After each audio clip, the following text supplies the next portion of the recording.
Hello friends, welcome to my YouTube channel. So today in this video I am going to show you how to connect a Samsung Galaxy S25 Plus to Wi-Fi network. Simply go to settings. Now tap on the option connections. So here you can see the option, the first one, Wi-Fi. First of all, we need to enable this option Wi-Fi. Okay, now tap on the option Wi-Fi. Okay, so now you can see it is searching for the available Wi-Fi connections.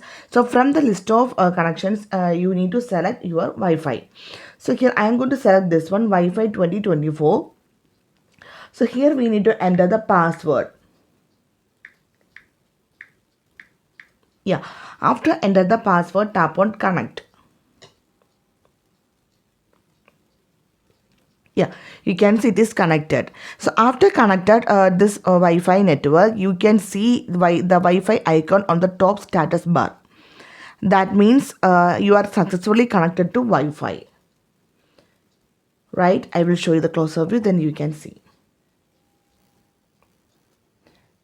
So simply in this way we can connect the Samsung Galaxy S25 Plus to Wi-Fi.